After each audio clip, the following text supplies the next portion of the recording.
Assalamu alaikum. My name is Fadwa Wazwaz, and I'm doing a presentation. This will be one, and then there'll be a follow-up. Then before I will take a long break. But I wanted to discuss some of the posts that I've been putting on Facebook for this month in preparation for Ramadan. I wanted to focus on particularly a set of verses that I think they have tremendous wisdom if we reflect on them. And I would like to just walk through layer by layer what I've been posting on Facebook and then bring us back to chapter 2 on verses 30, let me check and see, around 36, 37, 38, and just kind of review them a bit. If I can, hold on a second.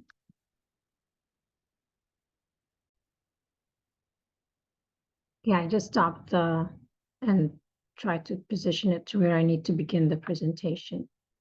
So I'm going to resume, and the very first one for prepare for Ramadan begins with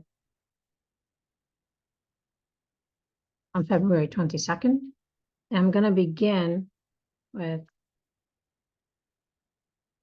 this particular saying of Prophet Muhammad, upon him peace and blessing. And I want to say why I like this particular hadith. I mentioned it in another video, but I don't think still people get it. If you've been reading and listening to quite a few writers, and I'll mention one, for example, Brene Brown and others, they talk about making sure, like during a trial or a tribulation or whatever catastrophe one faces, that their heart does not become hardened. And so one of the ways, some of the speakers, I won't speak for any individual one, but in general, they tell you about how to remain open, how to remain, talking with people, and how to make sure your heart absorbs the light around you. It's kind of like, again, not being defensive, not letting one bad relationship destroy your hope in having another bad relationship. So the emphasis is what I'm trying to get at is they're telling you to have hope in humanity and to remain open to humanity. And so the emphasis here is about being vulnerable to other human beings. Just because somebody is, like, for example, not a good person in your life, well, then you should be open and recognize there are other good people in your life, and that's somehow how they address the situation. I kind of looked onto that, but I wanted to take us to a higher understanding of this analysis, because sometimes those little insights that we get in interacting with each other, they have a message for us on how we interact and relate to God. We take that understanding, we look at this hadith. A lot of times when a traumatic experience happens, we might become soft and kind and loving to other people or seek validation or whatever other people. But there will be this sort of internal situation where our hearts become hardened towards God, become defensive towards God. So while we may be having a lot of nice friendship with everybody around us, we're not really promoting a non-defensive, open, vulnerable relationship with God. So I like this hadith because, for many reasons, and I'm going to begin with it, because it takes us from traumatic experience happened, and I'm going to explain how sometimes this plays out, and we don't turn to God, so we end up, our hearts become hardened and hardened and hardened, I mentioned that in chapter 6, where I referenced how then after their hearts become hard, then God opens the door of all good things to them. Instead, every difficulty that we face should make us turn to God. Every difficulty that we face in our life should push us to turn to God. Where did I have that? Thought I had it here. I'll have to find it. It was, oh, here it is. So I have this right here where it's referenced that everything that we do, we should turn to God. Why? Because we want to protect that relationship. To take on to the idea of keeping your heart soft, keeping your heart vulnerable, keeping your heart open, not being defensive, but first and foremost with who? Should be first and foremost with God. So this particular hadith nurtures in us not to be defensive with God, to be open with God, to be vulnerable with God, and to continue to value that relationship. Like when you value someone and you value that relationship and something comes to shake that relationship, the very first thing you do is you want to protect that relationship, and you want to make sure that you remain open and you remain non-defensive when you're listening. In our case, we're not really telling God anything, but when you're listening to God and when you're trying to receive insight and guidance from God. So this particular hadith, calling God by his names and asking him not to teach him anything or even to debate, and I'll explain about that issue a little bit further. But here the emphasis, and this is what I'm going to focus on, you have preferred to keep to yourself, but to make the great Quran the springtime of our hearts, the light of our chest, the remover of our sadness, and the pacifier of our mirth. So you're putting yourself not just in a non-defensive mode, but in a listening mode, not just in an open and vulnerable mode, but in acceptance. You're trying to protect yourself from fatalism, but you're also trying to protect your heart from becoming hardened. You want to remain open. You want to remain vulnerable. You want to remain soft with God. And the only way you could do that is by putting yourself in a listening mode. I can't highlight it. But the Quran, the springtime of my heart. You want to be in a listening mode. Why? It's the springtime of my heart. What does that mean? It means that you're receiving, during spring, the water comes, there's seed of faith, maybe it's seedlings, maybe it's sprouted, but it's telling you that turn to the Quran, not just turn to God, but turn to the message of the Quran so that you could receive the wisdom from the Quran. You could see the insight of the Quran, and that it becomes kind of like spring, then it starts to bud and you start to get flowers and you start to get fruit, that the light will start to then be received into your heart, not from people around you, but from God, not from this person or that person, but the message that God sent down to you. So this is the number one point that I would like to address, and then we'll go to that Quran chapter about where God told Adam to leave heaven.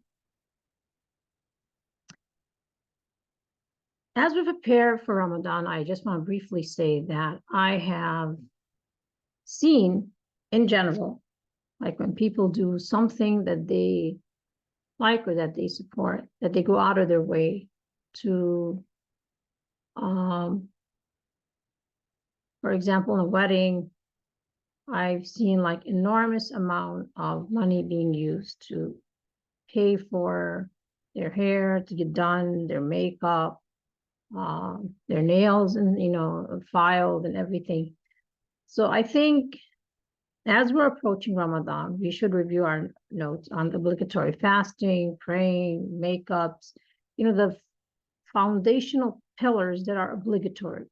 Like the Tahajjud is not obligatory, but praying 5 times a day is obligatory. Are you doing it right? Your zakah, are you doing it right? Hajj, did you do it? Are you doing it? Did you do it correctly? So find a teacher, review those notes, because that's the number one thing that you want to make sure you get right, and then review every few years so that you make sure that as scholars may be discussing these issues, sometimes things may change over time. We've seen that with like Imam Shafi. So review your notes, review understandings, and continue to make sure that you guard. And the word that is used in the Quran is actually guard. So try to make sure that you understand how you're doing the foundational pillars. I don't want to spend more on this, so I'll take us to the next one.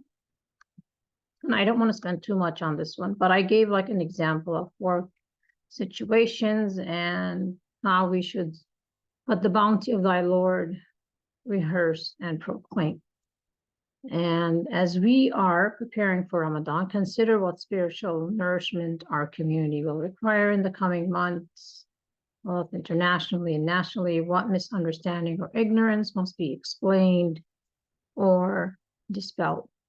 So it's kind of like checking the town understanding first of their faith and things that they need to understand regarding God. Then sometimes you'll see a lot of like, that's how I do it. You see a lot of misunderstanding of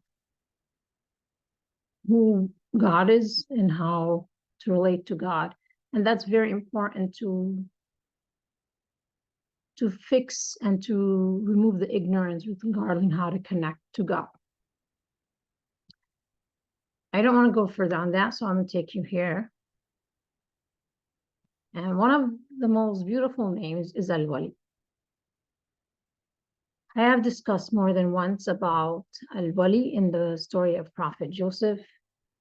And again, here we talk about awliya, between believers, men and women are protecting friends one of another. They enjoin the right and forbid the wrong. They establish worship and they pay the poor due. And they obey Allah and His Messenger. And for these, Allah will have mercy on them. But I want to take you actually to here. And this is something that I didn't mention before, but I write about it on my own. And a good way to understand, because there's many names of God that emphasize protection, but this is a protecting friend where an individual is being hit, you might say, internally and externally in various levels. So, and I gave that example when I discussed Prophet Joseph. And he protected himself by turning to God from experiencing complex trauma. Now there's chronic trauma and there's complex trauma. Chronic trauma example would be like the Syrian situation where they're bombarded, then again they're bombarded, and again they're bombarded, then again they're bombarded. So it's something like it's the repetition of the exact same type of trauma over and over and over and over and over again. It's called chronic trauma. Complex trauma is when you're facing multiple varied types of trauma. An example would be in the story of Joseph. His paternal aunt accused him of stealing. His brothers put him in the well. He was sold into slavery, different types. Everything is like, a different type. And then from there, he was falsely accused in the kingdom. And then there's the overarching, or the backdrop, the umbrella of that he belongs to marginalized groups and he's facing systematic oppression. So you could see multiple varied type of trauma. This is called complex trauma. And this is where the name Al-Wali comes in. When you're facing not just one type of trauma, but a multiple varied type of attacks, you might say, on you from every direction, internally and externally, over time, being falsely accused, being enslaved, one after another, after another, after another, and all different and varied. You need to turn to Al-Wali. This is where the name Al-Wali is different than Al-Hafiz, the one who protects you. But this is the type of one where you're going to protect yourself from complex trauma, where you're having multiple varied attacks from every direction. So I can just read the verses for you. What have they taken for worship protectors beside him? But it's Allah, he's the protector, and it is he who gives life to the dead. It is he who has power over all things. Wherever it be therein you differ, the decision thereof is with Allah. Allah, my Lord, in him I trust, and to him I turn. He's the creator of the heavens and the earth. He has made for you pairs from among yourselves and pairs from among cattle. By this means does he multiply you. The emphasis here is on pairs and growth. And out of the pairs comes growth. There is nothing whatever like unto him, and he is the one that hears and sees all things. To him belong the keys of the heavens and the earth. He enlarges and restricts the sustenance to whom he will, for he knows full well all things. The same religion has he established for you as that which he enjoined on Noah, that which we have sent by inspiration to thee, that which we enjoined on Abraham, Moses, and Jesus, namely that you should remain steadfast and make no divisions therein. To those who worship other things than Allah, hard is the way to which thou callest them. Allah chooses to himself those whom he pleases, and guides to himself those who turn to him. So again, the emphasis on guides to himself those who turn to him. Put that in.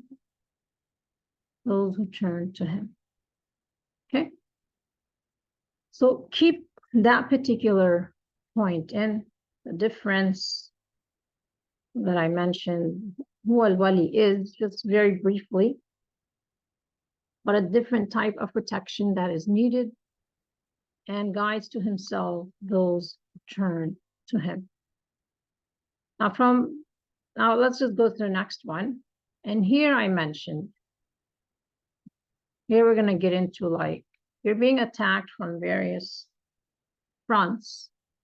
One of the things is when you're attacked from various fronts, and I'll give some case examples, is people or Satan will come and sow sedition, division, sedition between you and God. He'll come and he'll try to sow negative thoughts between you and God. So this is why the emphasis, I always go with God honor the children of Adam, is why you want to make sure that the doors of Satan, which is trying to sow sedition, are shut. We have a good opinion of God. I'm going to walk through that. And so the best way to respond when someone tries to sow sedition between you, let's look at it at a human level, between you and another person. And this is, again, I gave the examples and I'll go through them. Here, let me give you an example of two people are married. I gave the issue of Othello in the past in my blogs, but this one I'll just say two people are married. This is not about any personal individual. One person, you can't control the world, right? One person's constantly coming in and they're telling one individual out of this relationship, they're sowing negative thoughts toward their partner, their spouse.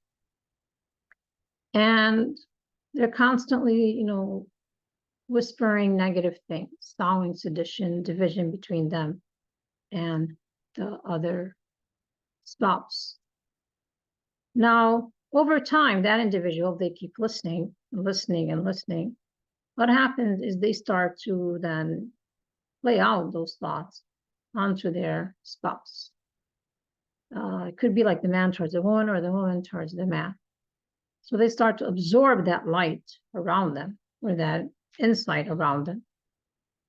And they start to then sow sedition between them and the other individual. So it's important that this is how Satan will come in between us and God.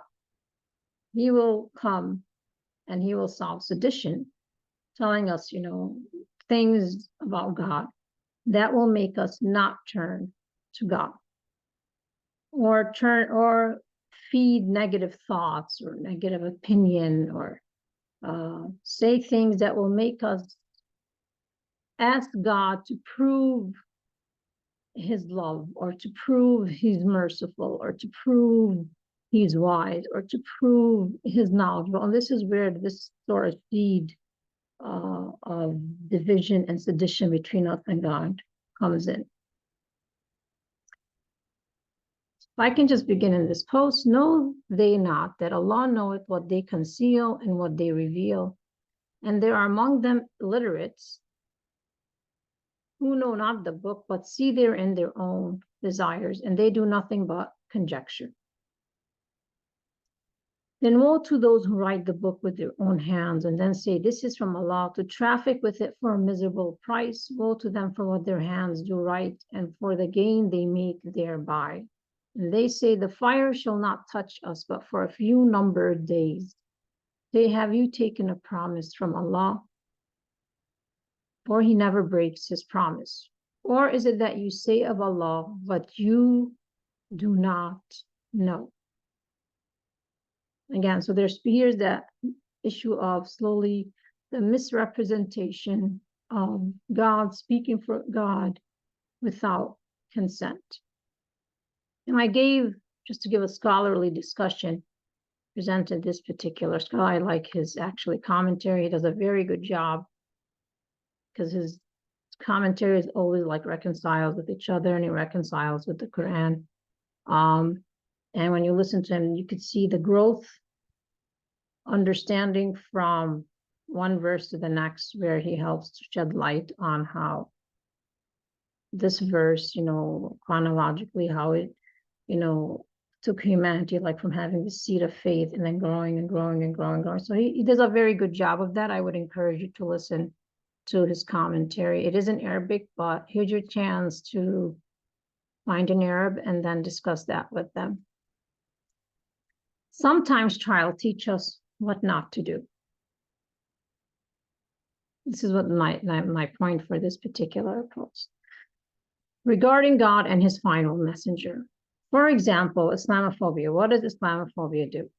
Islamophobia tries to, not just about hate speech, but it creates sedition between us and people of other faiths, between us and other individuals. So it tries to put us in a situation where we're constantly having to respond to misrepresentation of Prophet Muhammad, misrepresentation of Islam, misrepresentation of our faith, misrepresentation, even when it doesn't make sense, like hijab.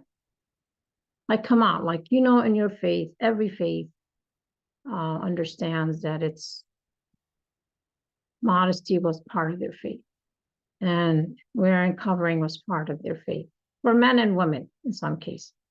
So it's like, stop pretending. It's right there in your book, and it's right there in your history. So why play these games and pretend? And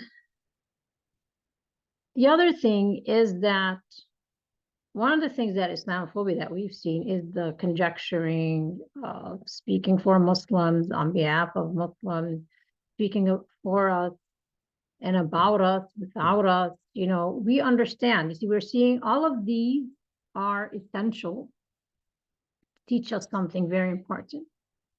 And so it impacts our souls when we speak for God without his consent. When people speak without us, for us, and about us, likewise, we should learn from that what not to do. Don't speak for God or about God without his consent or permission. This is a very important lesson that we should take from Islamophobia. Now, we share that with other communities, but that's their choice if they want to think it through or not. But for us as Muslims, dealing and battling with Islamophobia, there's some hidden wisdom and insight that we can take and then reflect on that. This is what I meant by I began with that hadith, make the Quran the springtime of our heart. Do we, if you recall, like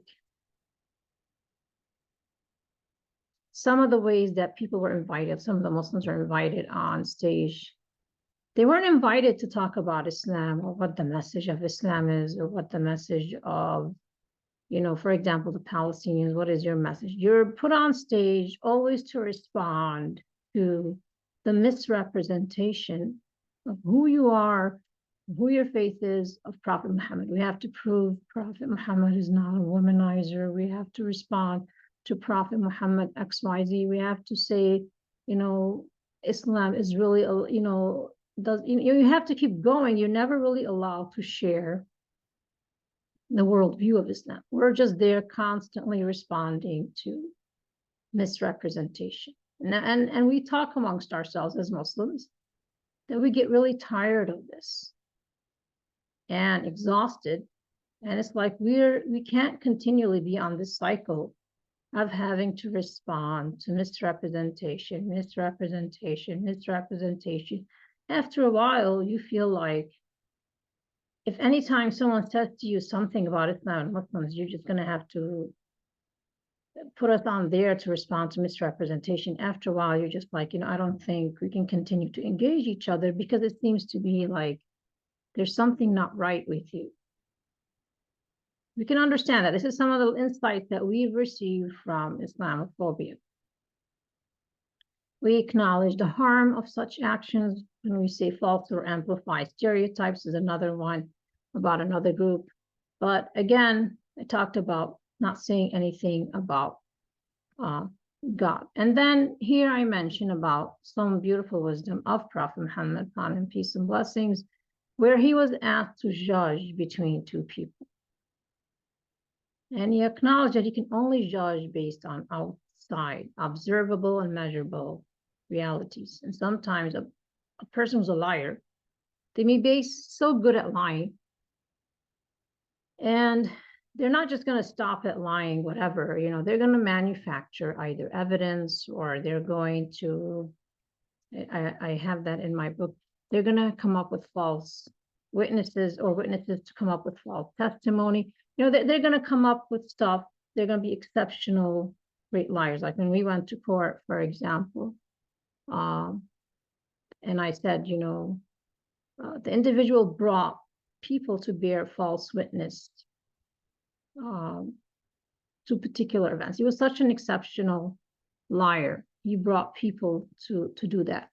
And I remember when we argued with the judge at the time, and he said, you know, I'm not infallible. It's possible I make mistakes. But it told me the beauty of Prophet Muhammad when he didn't like assume that because he made a judgment on a particular hearing between two people, that he was naive to not know that there's someone who could be a skilled liar that could be presenting evidence that appears to be true, but is actually false. So in this case, he judges, but he speaks to people's conscience, not their ego. And he speaks by letting them know that he doesn't have knowledge of the unseen. And also that he refutes the psychologist's fallacy, like he doesn't know internally if that person is a liar or not. That person could be lying and he's judging on his behalf, but he doesn't know if he's a liar or not. But he says that if he judges on your behalf, because a liar knows he's lying. That's what the Sheikh here said. And you know that you are lying to me, but I don't know because I can only, you know, look at observable, measurable data outside. I can't see what's inside of you. On the day of judgment, you have already won yourself a seat in hellfire. By promoting your argument and your desire to win, you're not open. Remember, I showed that hadith about being open. You are not open. You're not open to God. You were not open to Prophet Muhammad's judgment. And so you lied so well. You were such a skillful, expert liar that the Prophet judged on your behalf. So here you are not open, that lack of openness. And so you actually won the argument, won it in court, in a court of law, Prophet Muhammad being the judge.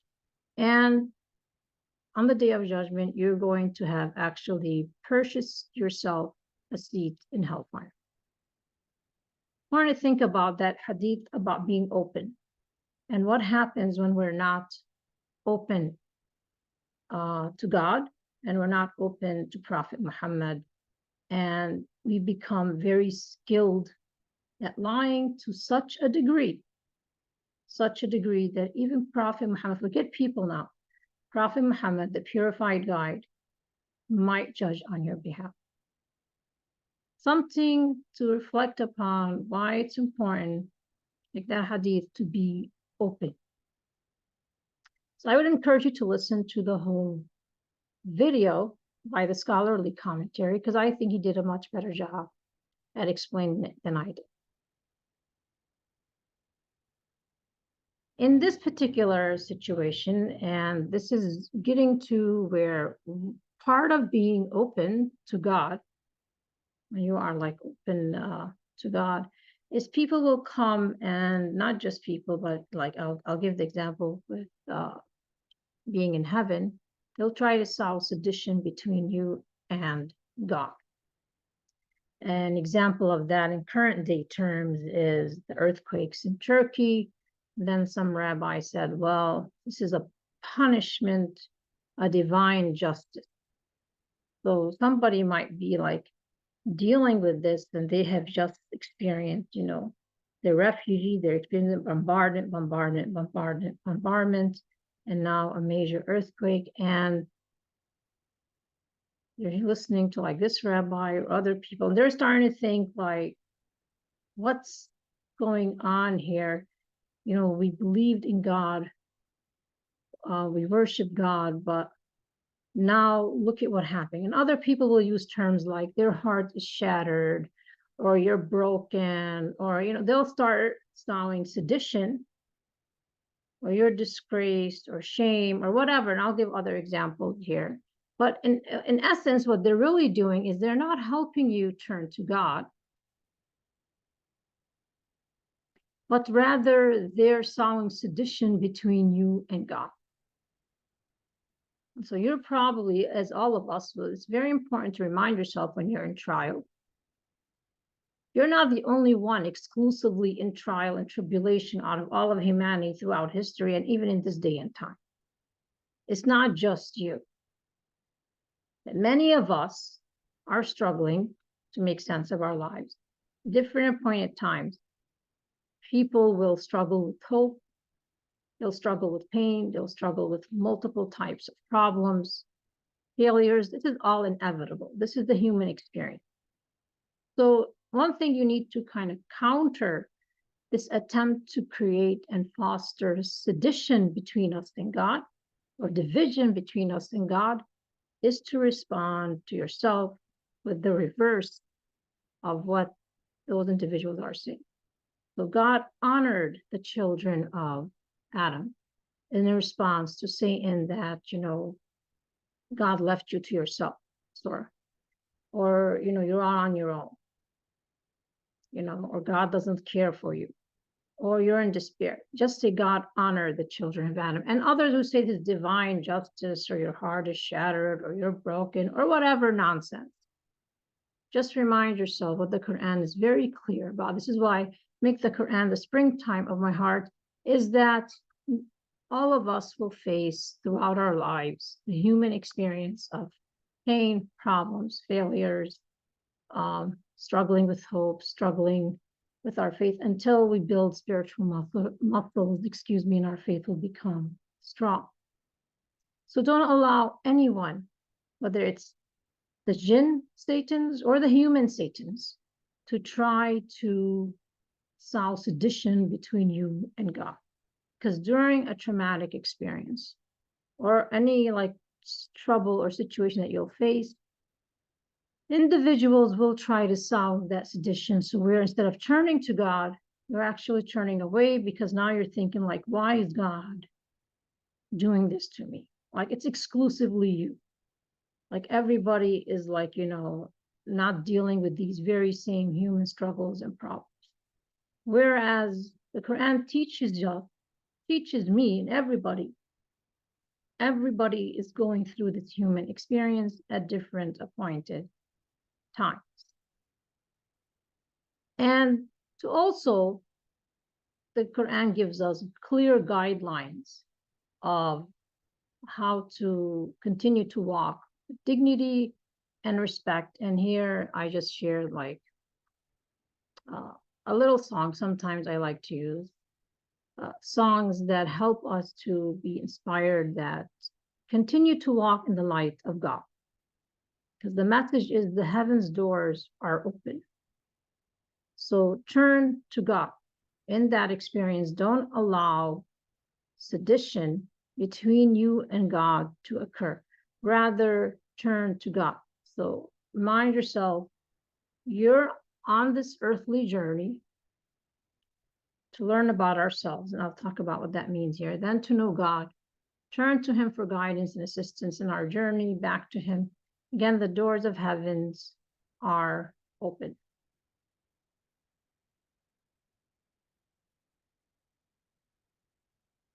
Here I want to go a little more in depth about misrepresentation.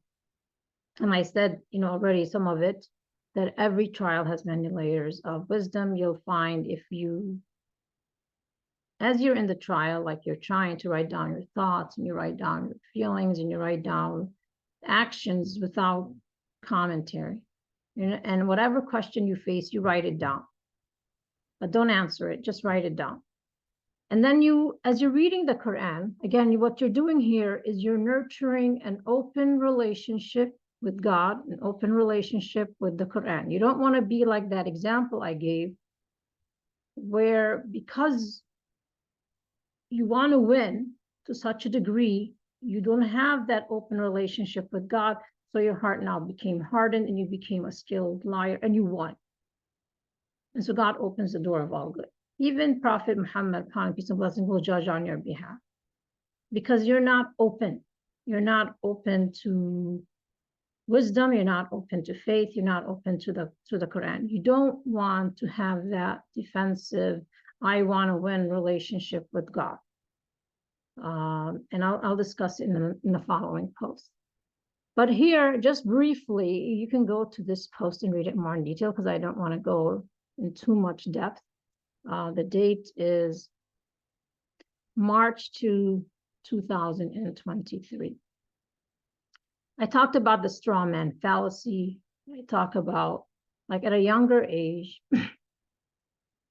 like when you were thinking about Prophet Muhammad, you were looking for, he's a genius, he's the most knowledgeable of knowledgeable. That's what I was looking for, thinking that I understood what to look for. Sometimes, like, again, trials and tribulations, they teach you important insight and wisdom on what to take into consideration. And one of the things that, like, smear campaigns or Islamophobia teaches us is that he doesn't speak out of desire. And you'll value this when you hear experts with PhDs speaking about you, for you, without you. You'll start to then value this description of Prophet Muhammad, unbelievably value it. Because you'll be thinking like, they're just speaking out of desire. And so they're really just putting an intellectual wrapper or stamping their degree. But they're really speaking, it boils down to the root. And what is the root? They're speaking out of desire.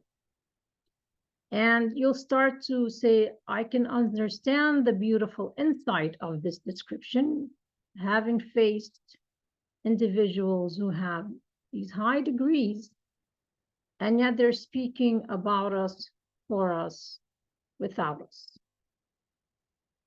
And like I'm not just speaking about my situation, but dealing with Islamophobia, just how accurate they have been about Prophet Muhammad, about Islam, about your own community. Yourself, being on the receiving end, just how accurate some of these people with high degrees when they speak out of desire. So this is, again, a wisdom for us, that's teaching us before we try to solve Islamophobia with the other community. We should get the insight and the wisdom that Islamophobia teaches us on how we relate and how we engage, how we interact with God, as well as the message of God. So we should write that down. Like, what have I learned from Islamophobia? You are on the receiving end. How did Islamophobes talk about you? What are some insights? What are some understandings, the wisdom that you can extract on the receiving end? Take that as a lesson of what not to do. But what do you recognize about those who are not dragged into, you might say, the Islamophobia industry?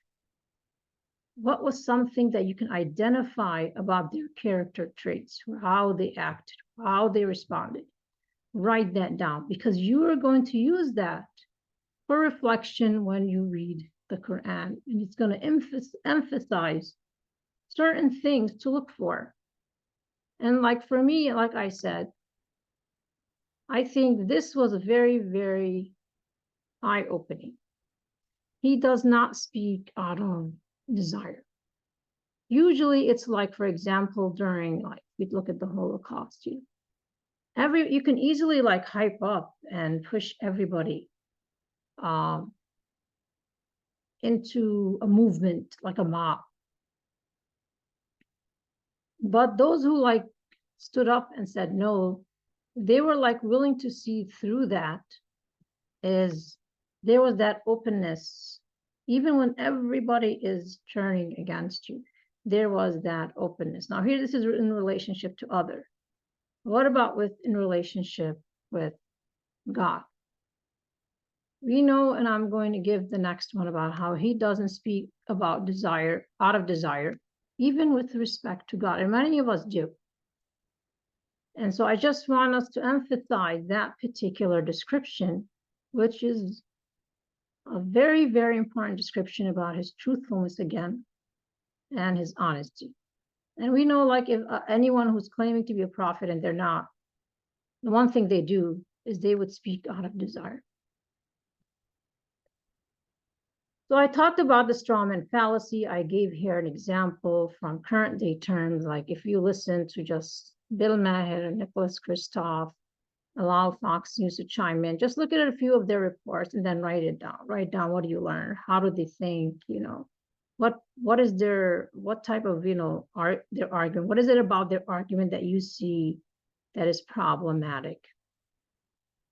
And you can see how they use a lot the straw man fallacy, misrepresentation and deception, misrepresentation and deception. And one like key thing that I have seen is, again, when we don't like sit down and just try to understand the wisdom from the trial and tribulation and being in that open state, then at times what happens is we adopt the very world view and actions and wisdom or insight that oppressors and abusers have used against us. And I gave the example of saving the Muslim woman. Like, there was like a little case, Fascism Week at the University of Minnesota, where they wanted to save the oppressed Muslim woman. And it was really, really problematic when you saw not just secularists or women, but Muslim women also want to save the Muslim woman. And they also jumped on that bandwagon, speaking for women without women, without those women that they're speaking like for. So you could see, if you do not sit down, understand what is the wisdom behind a trial, being open, then you end up actually receiving or absorbing the light around you. You will keep your heart hardened toward God, so you don't receive the Quran, the springtime, make it the springtime of your heart. You don't receive the insight from it, but rather you will receive the insight from those around you. And if those around you is like, the crowd is promoting Islamophobia, you will receive that. In the case of, like I said, Zionists, they absorb the worldview of Nazis. They just substituted white supremacy, and now they're gradually enacting Jewish supremacy in Palestine. You could see it, it's clear as day. What happened to that relationship between Zionists and God? If you just listen to them, their hearts became, even though they quote God, you can quote God really nice, and say all these cool things. At the end of the word, they open. I gave that example of Prophet Muhammad judging between two people. Were they open to being wrong? Were they open to receiving insight or wisdom from God? No, they were not. And literally, some Muslims have to consider this exercise. Are they also in turn doing the same thing? Do they have that open relationship with God? Is their heart softened to God, or is their heart softened to people? So listen to people in observation mode. Don't absorb, but listen to God in like being a springtime of your heart. The Quran. Listen, that's the only time you want to absorb insight, because God will make you like understand when you listen to others in observation mode, he'll help you to understand if this person is speaking using fallacies, or this person is speaking out of like desire, or this person is actually bearing witness to the truth. It teaches you not just critical thinking, but it also teaches you wisdom on how to listen to people without absorbing their attempts to solve sedition between you and God. So I gave here, again, this is an Instagram actually post. I really was so happy that I found it, because I listened to it before, but I lost it. So I was looking and looking for it, and at the same time, it came. I don't want to open it, but it has to deal with, if you go to this page, I think I told you the date of this one, or did I not? Check and see. Yep, this is the March 2nd one. Bring forth your argument. And this is the way, the relationship God has with us. Like, he doesn't really need to listen to our argument, because you already know that Al-Khabir, he knows everything. It's already, he has angels that wrote it all down.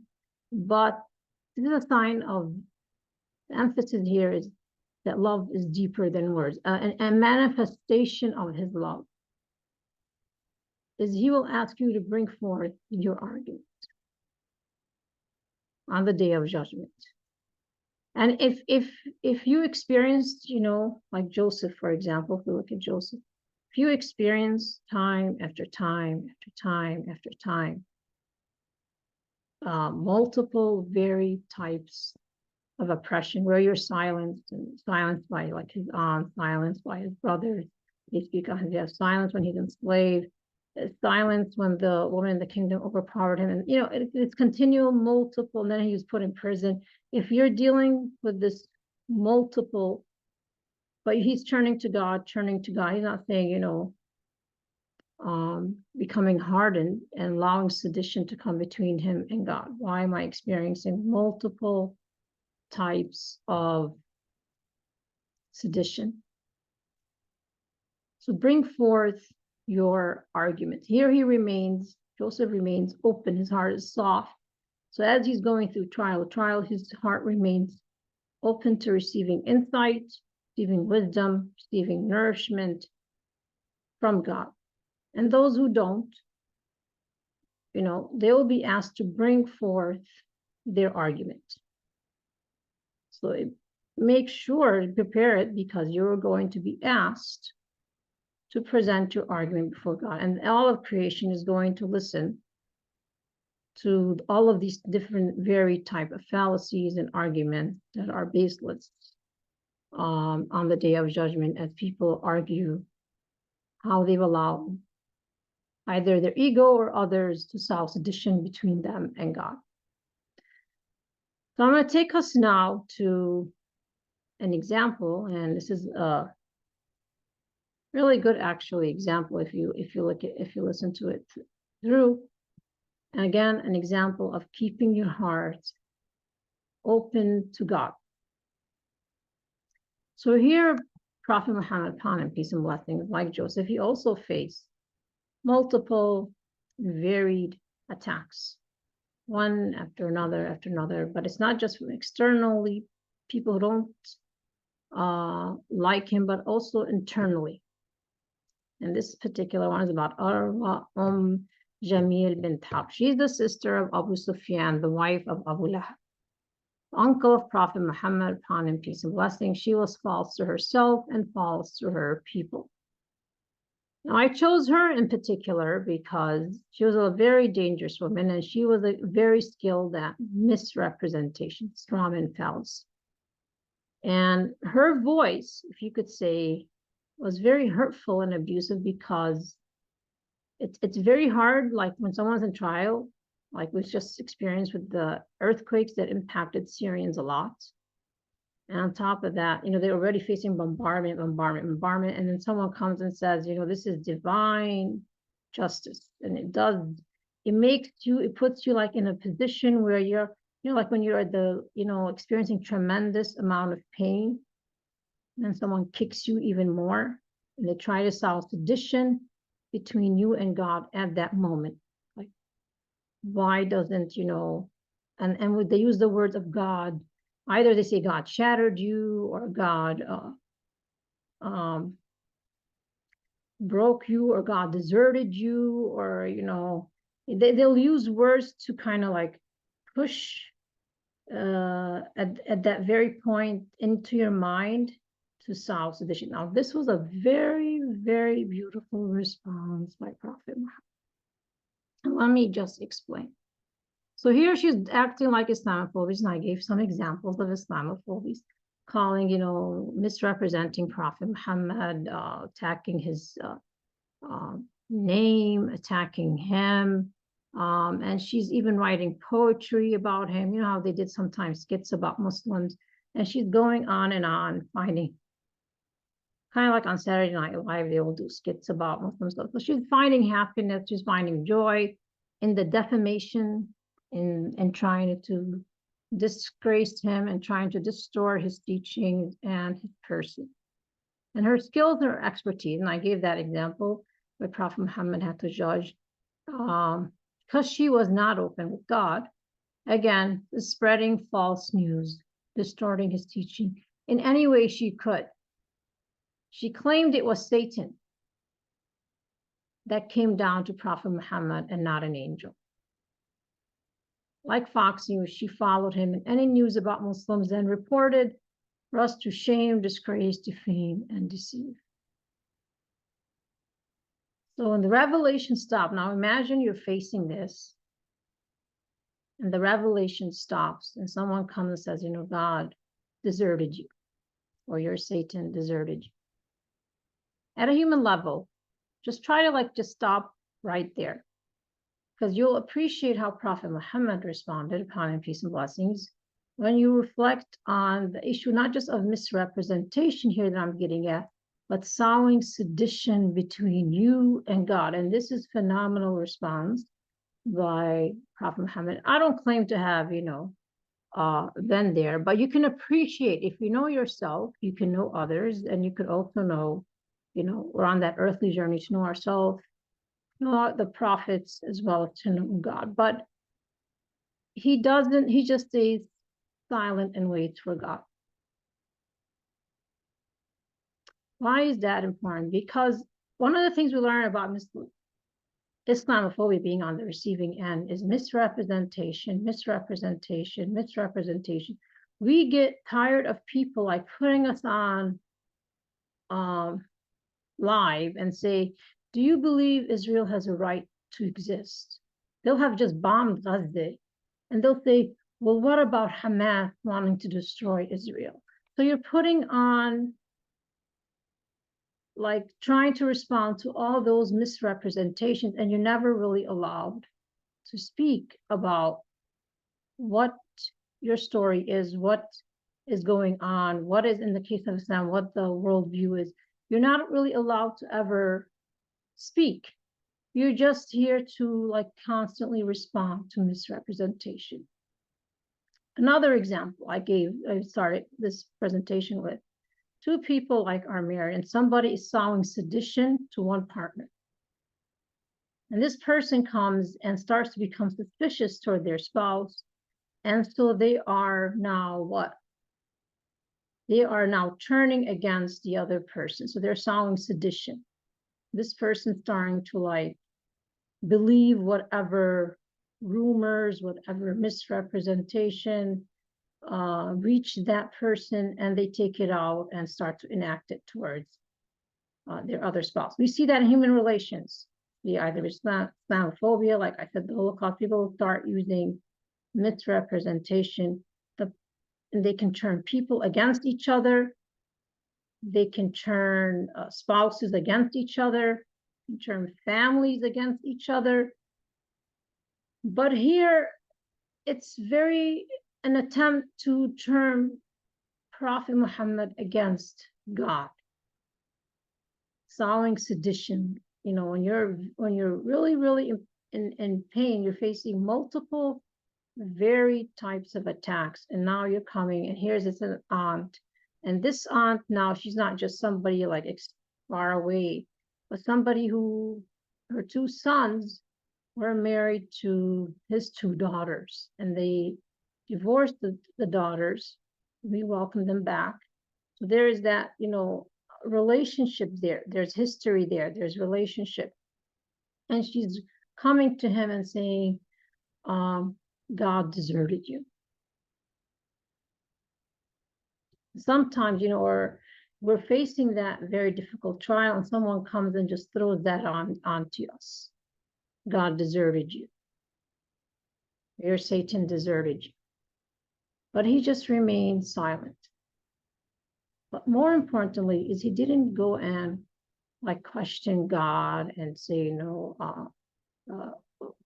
asking God to respond, putting God kind of in the very same prosecution seat that Islamophobes put Muslims or Zionists put Palestinians, and asking God to respond to the misrepresentation.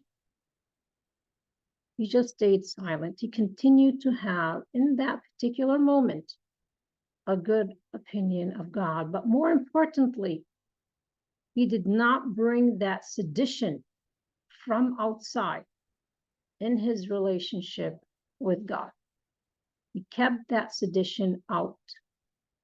He did not allow it to come between him and God. And so here I mentioned, you know, that's when the chapter of Ad-Duha comes to Prophet Muhammad, upon him peace and blessings, as a response after he stood not just with, you know, this is, you know, people speak about trust, but this is where like you could see the trust, the love, the obedience to God, but the openness, the vulnerability, like I began with that hadith, to God, allowing the Quran to be the springtime of his heart, not the misrepresentation and the attempts to solve sedition between him and God. Okay, so let's take that. You can continue with reading the chapter on Abu Lahab if you'd like, but let's take it to the next one. And the last post that I had on this is about journaling and the Quran. Again, keeping the Quran the springtime of your heart so that you take wisdom from the Quran. So I'm going to read this and then go to the ending of where we came from heaven down to earth. Treat the Quran, give it its due respect, meaning that it is a divine message that is guarded and protected by God. And to recognize that we might think we could pass these type of trials, but as we are experiencing as Muslims, how Islamophobia or even other types of trials has pushed us into a situation where we're reaching out not to God or to the Quran, but we're really becoming open to.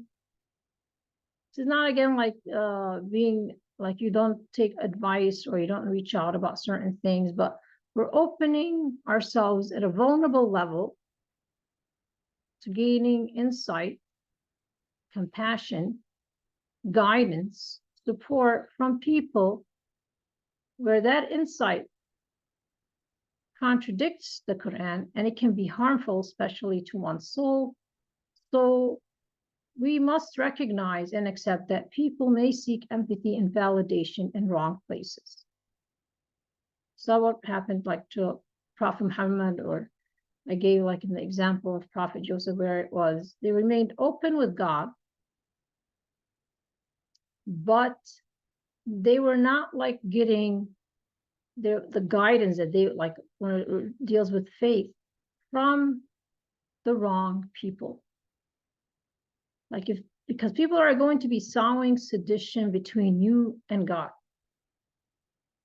They're going to be, it's not just Satan, they're going to be sowing sedition between you and God. And if you are not protective of that relationship, your guard is going to be down.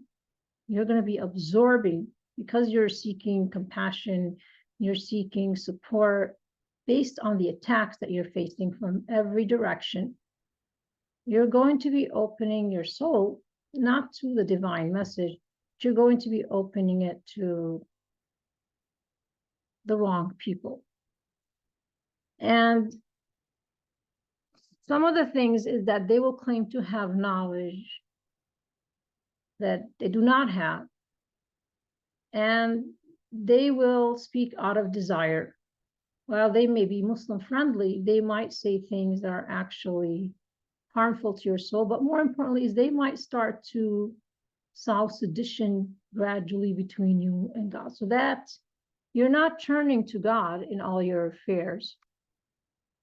You could treat them kindly, you can treat them justly, but you're not turning to God with regarding, things. You're turning to them for compassion and support and validation about certain issues. And so we're on stage trying to prove, this is like why my issue over time, I got really bothered, trying to prove like, hijab is, wonderful. It's like, I don't have time for this. Just stop pretending. You know what hijab is. It's in your religious scripture. Just stop that. We don't need that type of support and compassion.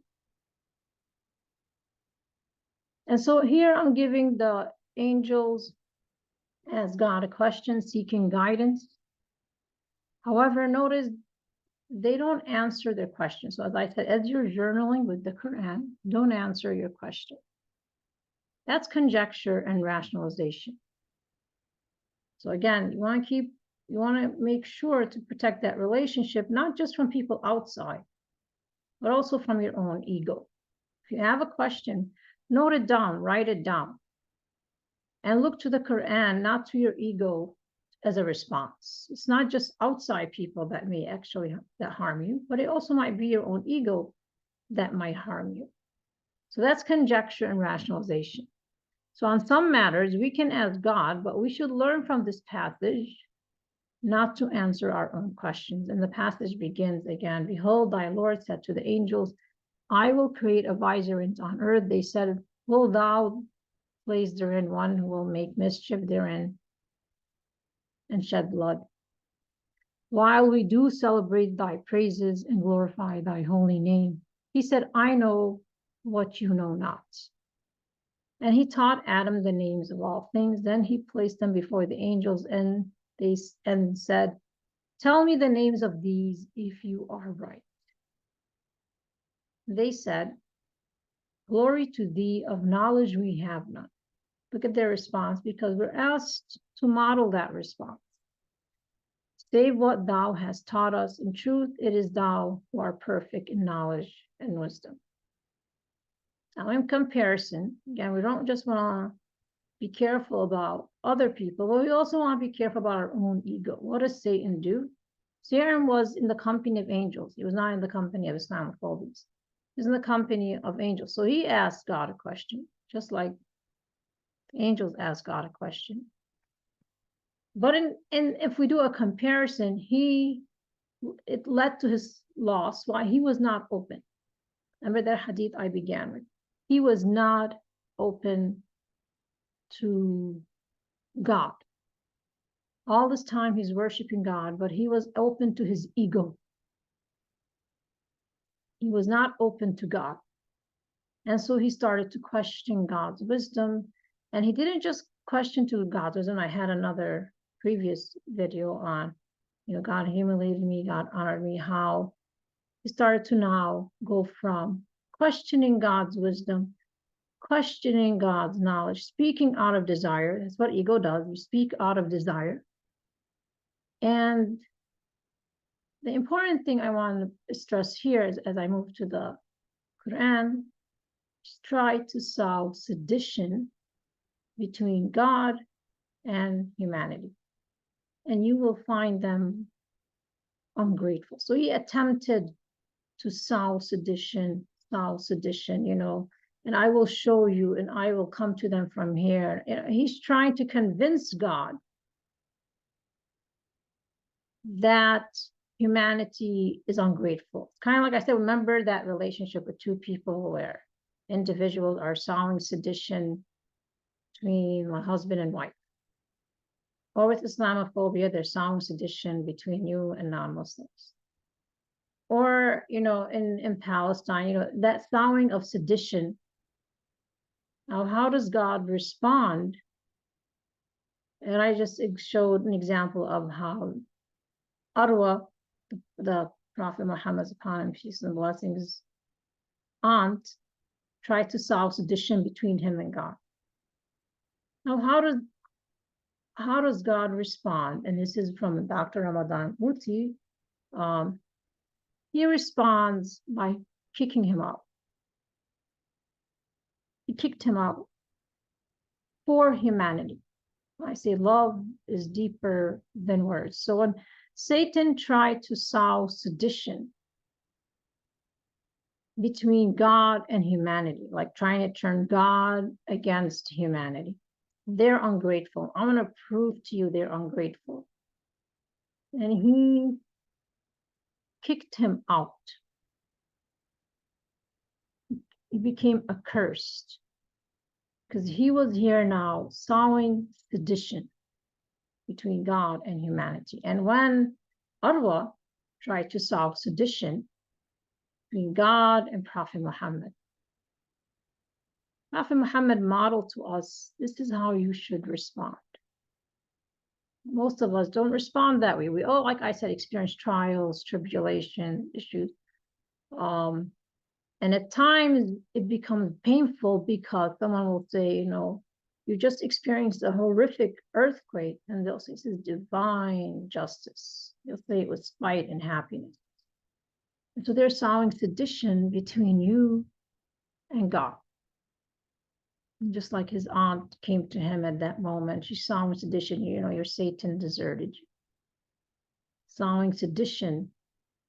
Now it's a very, very heartbreaking test.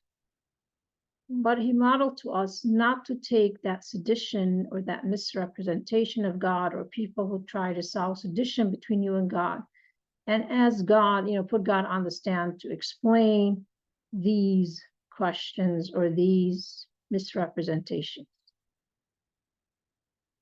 Rather, keep the Quran, the heart, the springtime of your heart.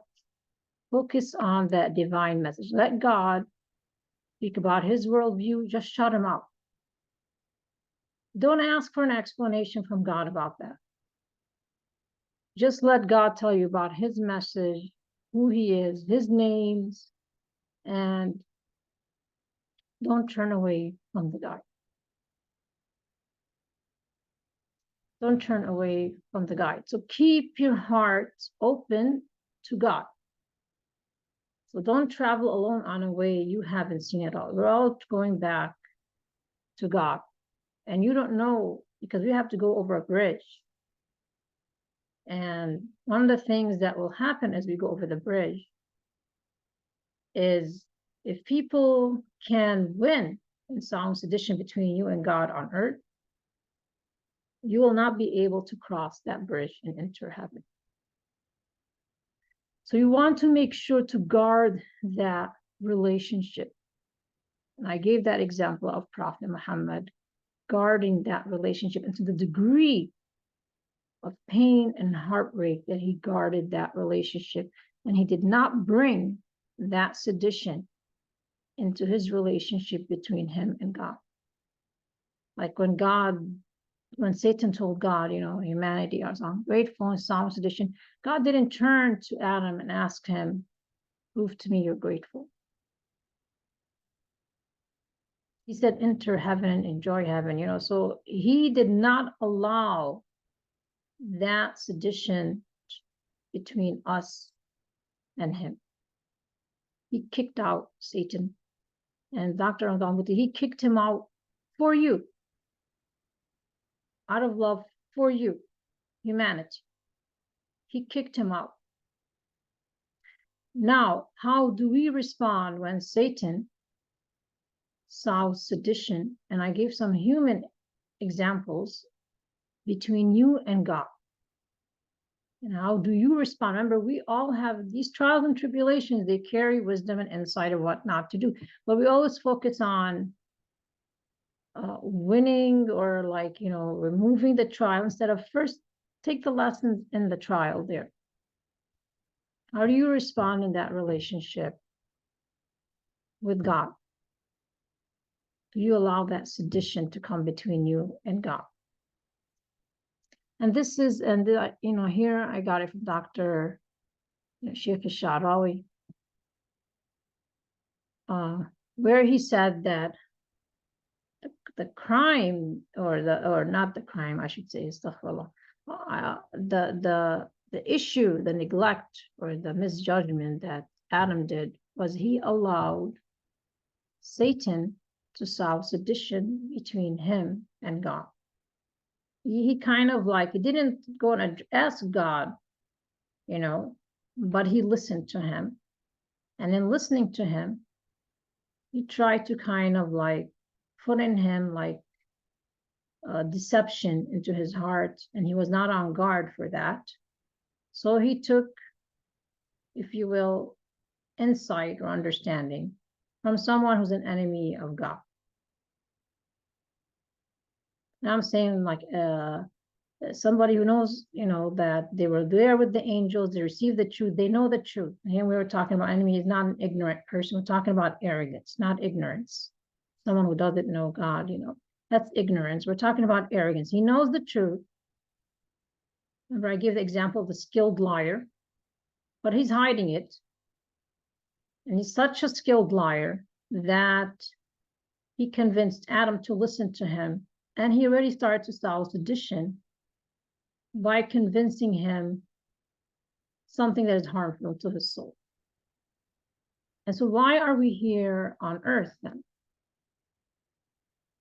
We're here on earth because as human beings, we have a weakness. We speak out of desire, and we listen to people who speak out of desire. And you're not going to be able to walk over that bridge if you allow people to sow sedition between you and God.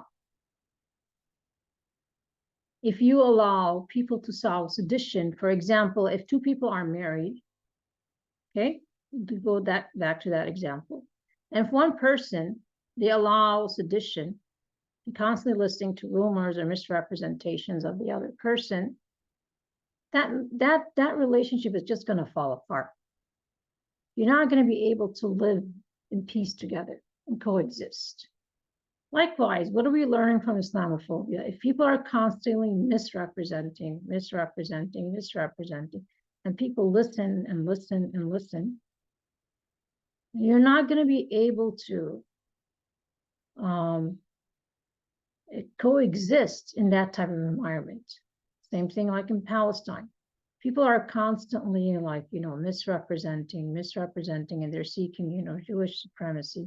And then you're not going to be able to coexist with that individual. So we cannot be in heaven with God if we are not going to work on that particular issue that we have, which is that we listen and speak to people, speak out of desire, and we speak out of desire.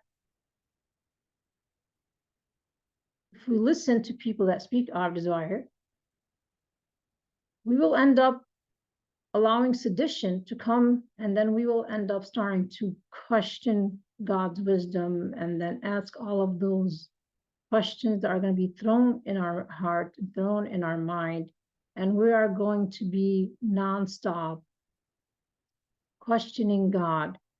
And anyone who's ever experienced that type of relationship, you don't want to be around that. You want that person to go away.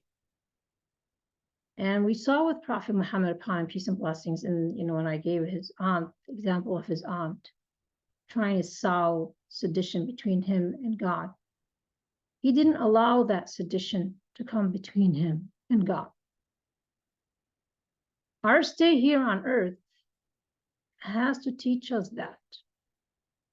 We have to learn through Islamophobia and other types of campaigns that are waged at us, how not to listen to sedition or any voice that attempts to nurture and foster sedition between us and God.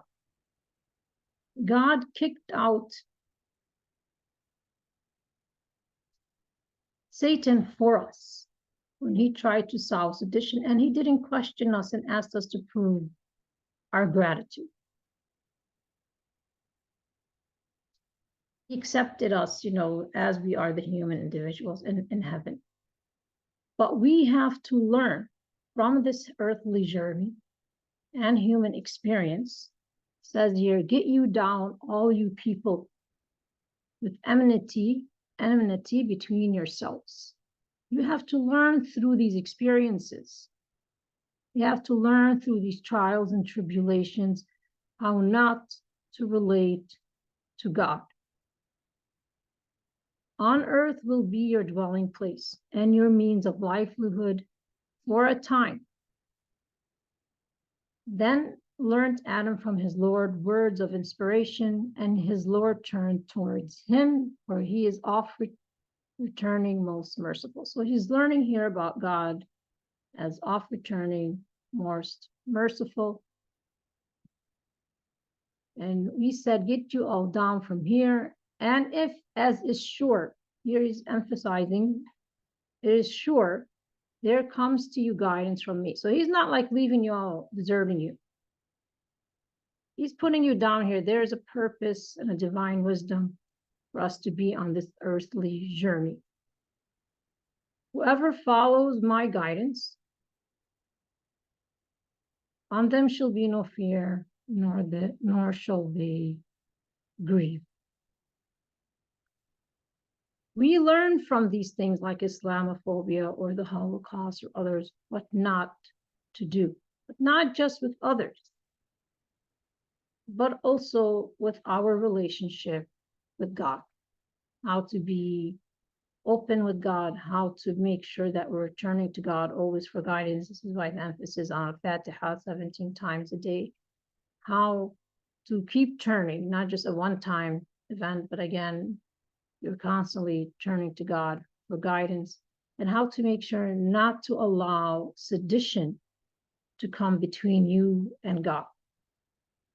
Because God, when you're going to pass through that bridge, my understanding is that people will start to call. and they will call and they will try to solve sedition. It's not just call you to disobey God. They'll have negative opinions of God. Like here, Satan called Adam to disobey.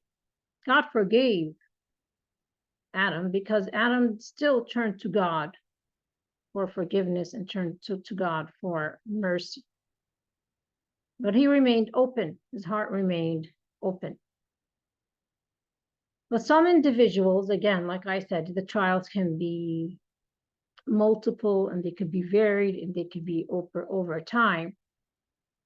And they don't keep turning and returning, turning and turning to God. The heart becomes hardened and they start, assuming because, God isn't attacking them or isn't hitting them with trials and tribulations, that God is on their side. So they will start speaking for God, about God, and they will solve sedition between you and God. And so that is something that's very important for you, for us to fix and to be on guard, if you will, like vigilant, to make sure that we don't leave these doors open and absorb the light from everything around us. That rather we keep our hearts soft and vulnerable to God and to receive, again, the Quran and make that the springtime of our hearts. As is sure there comes to you guidance, then ask God to help you to receive the guidance and to follow the guidance, and there shall be no fear, nor shall they grieve. So I hope this was beneficial. And again, the emphasis here is about not allowing others or one's ego to solve sedition between one and God. Assalamu alaikum wa rahmatullah wa barakatuh.